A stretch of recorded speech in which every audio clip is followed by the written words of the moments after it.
You open your phone, scroll through a chat history, and notice a sudden shift in the climate of your screen. A few months ago, the screen was a vibrant tapestry of colorful emojis, exclamation marks that felt like high fives, and misspelled words written in breathless haste. Today, it is a graveyard of proper nouns, flawless grammar, and solitary periods. You tell yourself they are just busy. You convince yourself that adulthood has finally caught up with them, that their new job is draining their battery, or that they are simply outgrowing the childishness of digital icons.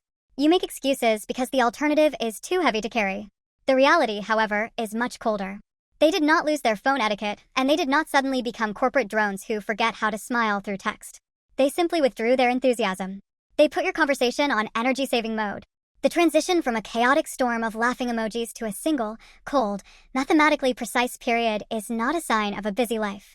It is the tactical retreat of a human soul that has decided you no longer warrant the effort of emotional expression. It is the birth of the polite ghost. We live in an era where text messages are the truest barometers of intimacy.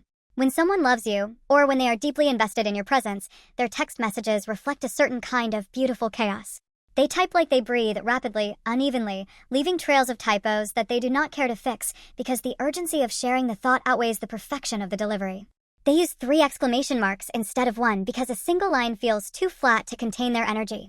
They flood your screen with stupid emojis because words fail to capture the sheer warmth of their attention. This digital messiness is the currency of closeness. It is the equivalent of a loud laugh in a quiet room, a sudden hug, an unprompted smile across a crowded table. It takes effort to be messy. It takes emotional expenditure to make a screen feel alive. But then, the temperature drops. The shift is rarely explosive. It does not happen after a massive argument or a dramatic falling out.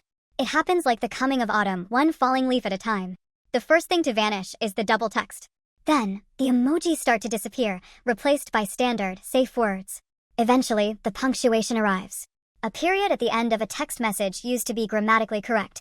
Today, in the psychology of modern communication, it is a wall. When someone responds to your long, excited paragraph with a simple, grammatically immaculate sentence ending in a heavy dot, they are not just answering a question. They are shutting a door. They are telling you that they read what you wrote, they processed it, and they are giving you the exact amount of civility required by social contract, nothing more, nothing less. This is the art of formal distancing. It is an incredibly sophisticated form of emotional cruelty because it leaves you with absolutely nothing to complain about. If they stopped replying altogether, you could be angry. If they blocked you, you would have closure. If they sent a hostile message, you could argue back. But how do you fight a period? How do you confront someone for being polite? You cannot. They're answering your questions. They are wishing you a good day. They are checking the boxes of basic human decency. But the warmth is entirely gone. The text messages feel like they've been passed through a corporate legal team before being sent. Every sentence is sterilized. Every word is chosen for its complete lack of emotional liability. They are no longer sharing their life with you. They are merely managing the administrative task of acknowledging your existence. We try to rationalize this behavior because looking at the truth head-on is like staring directly into a blinding sun. We tell ourselves that maybe they are just tired. We imagine them sitting at a desk, buried under mountains of paperwork, sighing as they type out a quick response.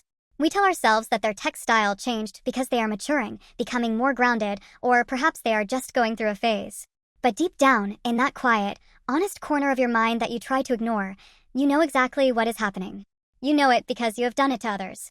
You know the exact feeling of looking at a notification from someone you no longer care about, sighing and deliberately typing out a formal, polite response because you want to discourage them from continuing the conversation without being labeled the bad guy.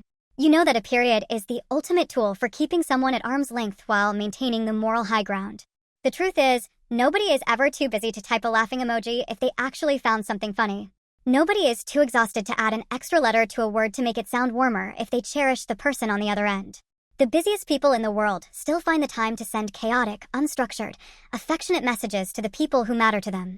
The excuse of being busy or bad at texting is the greatest collective lie of the 21st century. It is the shield we use to hide our declining interest. When the emojis die and the punctuation marks take over, it means the investment has been liquidated. They have looked at the emotional ROI, the return on investment of your relationship, and decided to cut their losses. They are keeping the channel open out of pity, out of habit, or out of a desire to avoid a messy confrontation. They are giving you their manners because they no longer have any desire to give you their heart.